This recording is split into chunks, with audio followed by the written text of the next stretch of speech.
Resuming debate, the honourable member for St. Paul's. Thank you very much, Mr. Speaker. And I'm sad to say, Mr. Speaker, that this bill represents yet another of the bait and switch approaches of this government. That, in good faith, First Nations have come suggesting the need for legislation in a certain area. The government goes forward and drafts a bill, and then puts in a poison pill that no First Nations can live with. This was to be an opt-in bill. That was the purpose of the bill, that the First Nations could decide whether to adopt the template for First Nations elections as outlined in the bill, and then they go and put in Part B and C of one clause that then gives the minister unprecedented powers to impose it on a First Nation. This is just yet again, they can't help themselves. Why can't they listen? And then they pretend they don't know, in that this bill, Mr. Speaker, actually came from the Senate. All of this was debated at the Senate. The Assembly First Nations, the Atlantic Policy Conference, all of these people told the government that, and yet there is no concession that there needs to be an amendment and that there needs to be these egregious subsections of the clause removed. So, as you know, Mr. Speaker, the bill is to establish a regime alternative to the one in the Indian Act to govern the election of chiefs and councillors of certain First Nations. Among other things, the regime would provide that chiefs and councillors hold office for 4 years, provides that the election of a chief or councillor may be contested before a competent court, and sets out the offences and penalties in relation to the election of that chief or councillor. The enactment also allows First Nations to withdraw from the regime by adopting a written code that sets out the rules regarding the election of the members of their council. So the Liberal Party, although it is very supportive of what was the intent of the bill, we will be moving amendments that would remove the section that is so offensive to First Nations in terms of yet again the paternalistic approach, father knows best, of the minister being able to impose this on what was intended to be a purely opt-in piece of legislation. So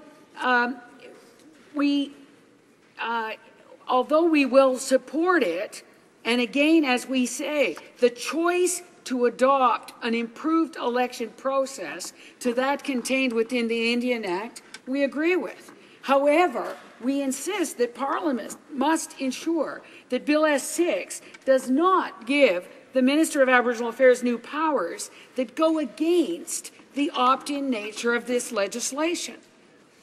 As you know, Mr. Speaker, for First Nations that currently hold elections under the Indian Act, this opt-in legislation contains many improvements in the election process, including extending the term of office for chiefs and council from 2 to 4 years, and removing the involvement of the minister and the department in the appeals process, and setting out offences and penalties for corrupt and fraudulent activities.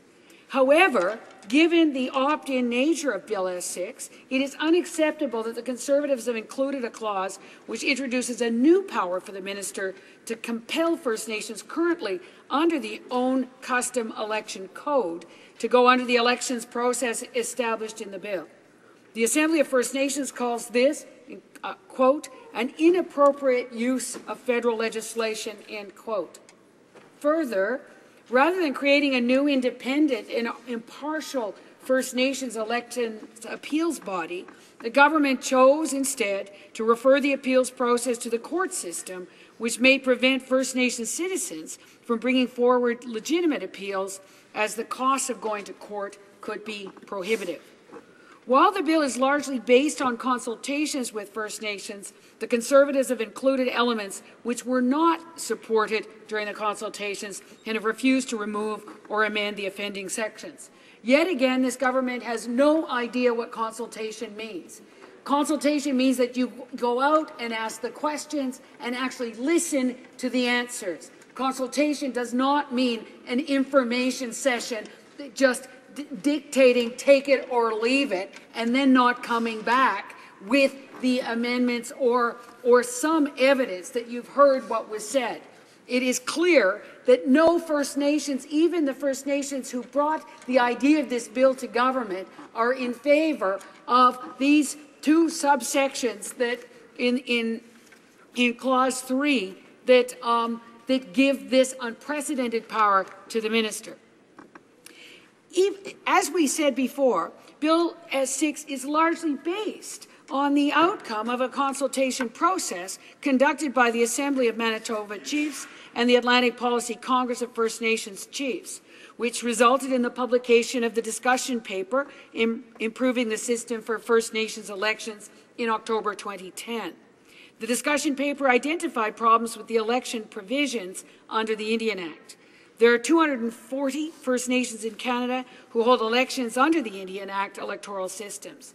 341 First Nations who hold elections under their community or custom election code, and 36 First Nations who currently select their leaders under self-government agreements. Bill S-6 would allow First Nations under the Indian Act system or custom codes to opt in to the proposed legislation through a band council resolution. The AMC-APC discussion paper identifies several reasons why there should be another option for First Nations who wish to leave the outdated Indian Act system. The term of office for elected chiefs and council under the Indian Act is only 2 years, which places communities in a continual state of electioneering and undermines long-term planning. The mail-in ballot is prone to abuse. The appeals process to the Minister of Aboriginal Affairs and Northern Development is paternalistic, complicated, and often takes too long to produce findings and a final ruling. The absence of defined election offences and associate penalties, like those in the Canada Elections Act, allows alleged cheating and activities like selling and buying of votes to go unpunished. The AMC-APC discussion paper made suggestions to remedy these concerns, which are included in Bill S-6, namely the term of office is increased to 4 years, the mail-in ballot system is improved, the minister is removed from the appeals process, and new election offences and penalties are prescribed. In addition to these concerns, the discussion paper, as well as the May 2010 report by the Senate Committee on Aboriginal Peoples, First Nations Elections, The Choice is Inherently Theirs, suggested that a new and independent impartial elections appeal body be established to provide culturally appropriate and cost-effective appeals. The government chose instead to revert the appeals process to the court system, which may prevent First Nations citizens from bringing forward legitimate appeals, as the cost of going to court could be prohibitive. It appears that this is simply a transfer of costs related to appeals from the department to individual First Nations citizens. The Senate Committee's observations on S-6 also noted that, quote, the proposed approach may not practically address the need for an expeditious and culturally appropriate appeals process, end quote. Bill S-6 is an optional piece of legislation and is clearly preferable for First Nations who are dissatisfied with the current Indian Act system, but have decided not to enter in a community or custom election code. However, the bill as currently written in Clause 3(1)(b) provides the Minister of Aboriginal Affairs and Northern Development with explicit powers to bring a First Nations currently under the Indian Act system or a custom code under S-6 if, I quote in the section, the Minister is satisfied that a protracted leadership dispute has significantly compromised governance of that First Nation, end quote. Clause 3(1)(b) is deeply problematic for two reasons. First, it gives the minister new powers to place First Nations currently under custom code under the new First Nations Election Act, despite the fact that under current legislation, the minister has no power to intervene in custom code First Nations without a formal request from the First Nations or a court order. The minister does have similar powers under the Indian Act, but not related to Custom Code First Nations. Second, the terms protracted leadership dispute, end quote, and, quote, significantly compromised governance, end quote, are not defined in the legislation. Clause 3.1b should be amended to define these terms and clarify that Clause 3.1b does not apply to Custom Code First Nations, who should retain the ability to choose if and when they wish to enter into new legislation. Mr. Speaker, I would commend to the government and to the minister to actually read what happened in the Senate. Here on this side, we are blessed to have senators who do extraordinarily good work, and I commend to the government the 6 reasons as stated by Senator Lillian Dick in her speech in the Senate as to why this bill needs to be amended. It is, she gives 6 reasons. First, that no one agreed with them except for the Department of Indian Affairs. Second, that it's unconstitutional. Third, that the minister gains new powers. Fourth, that there are better ways to intervene. Fifth, that there's no guarantee that the minister wouldn't use the clause inappropriately. And sixth, it's just not the right thing to do in the 21st century where we are trying to have First Nations communities build capacity to develop their own custom code elections. In Senator Dick's speech, she went on to quote from the organizations that had provided the genesis for this bill and explained that both the regional First Nations organizations, the Assembly of Manitoba Chiefs and the Atlantic Policy Conference, who were the instigators of this legislation, were asked for only for opt-in provisions with regard to Clause 3.1b, that she quotes Grand Chief Nepanak of the Assembly of Manitoba Chiefs, who stated, "If I may, I would agree with a recommendation that 3.1b and c be severed from the legislation. I agree with your characterization of these provisions to be reflective of a time that has come and gone, a paternalistic approach to management of the relationship within our communities." She went on then to quote Mr. John Paul of the Atlantic Policy Congress, stating, quote, "Imposing the will of a community externally has consequences. We have learned over the years that if anyone imposes their will upon communities, they are very negative about that kind of stuff." And then she went on to quote Chief Jody Wilson-Raybould of the Assembly of First Nations, saying, quote, "Unfortunately, the power set out in subclauses 1b and c of the proposed bill is actually an example of an inappropriate use of federal legislation. An inappropriate use of federal legislation referred to at the First Crown Nation gathering. These provisions essentially give the minister the ability to impose core governance rules on a First Nation, which, if ever used, would be resented by that First Nation, would not be seen as legitimate in the eyes of that nation, and would probably add fuel to an already burning fire. Dr. Dick then went on to say, to quote the witness from the Canadian Bar Association, who stated that that clause should, quote, "explicitly exclude First Nations with self-government agreements and First Nations that are currently operating under customary systems of governance unless their consent is obtained in accordance with either their customary practices or, in the absence thereof, by a double majority vote." The witness is from the Assembly of First Nations, she says, the Assembly of Manitoba Chiefs, and Chief Cook Searson from Saskatchewan all thought that Clause 31b should be deleted from the bill. The message was very clear.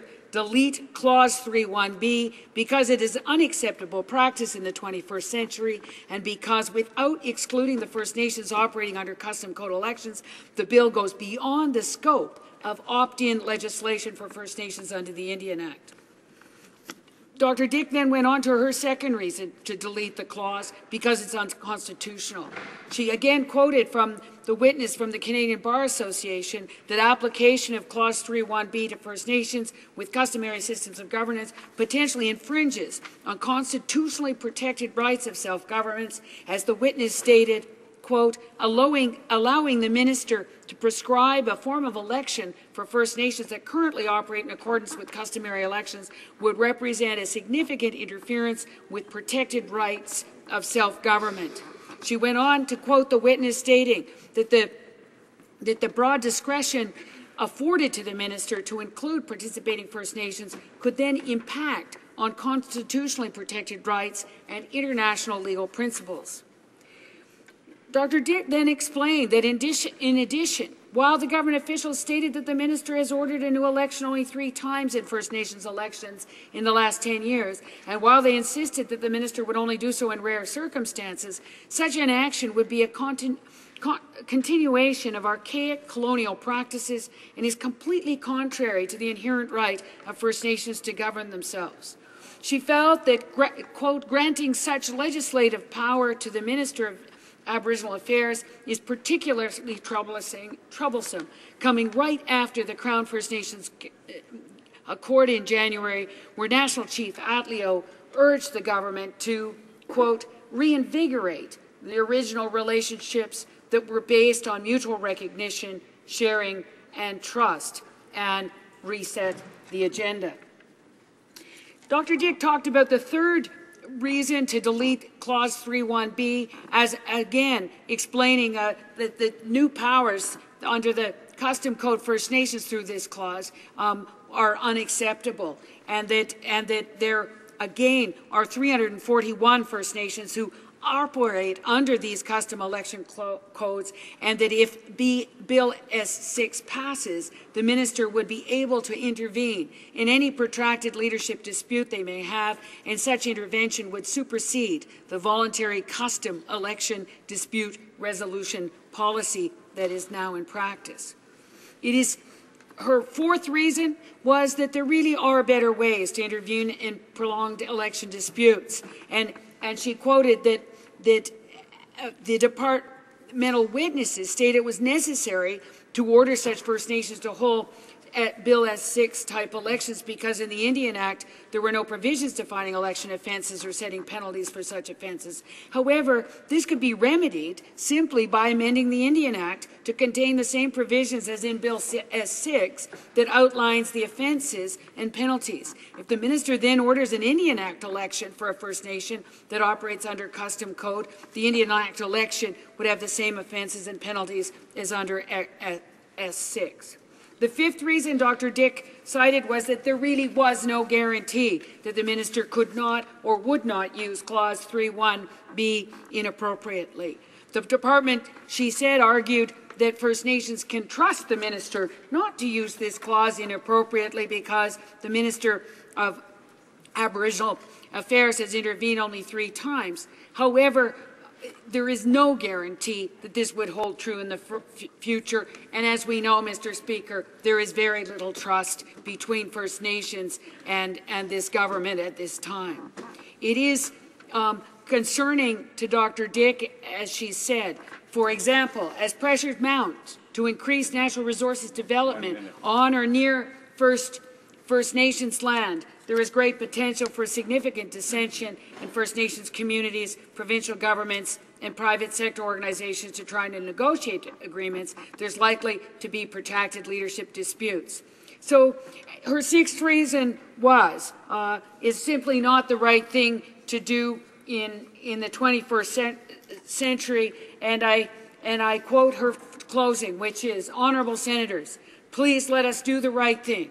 Let us do the honourable thing. Let us pass an amendment to delete Clause 3.1b, outline 6 reasons why we should do this. First Nations deserve our support in amending Bill S-6 to delete Clause 3.1b. Please honour their request. Sorry. Questions and comments? The Honourable Member for Kootenay.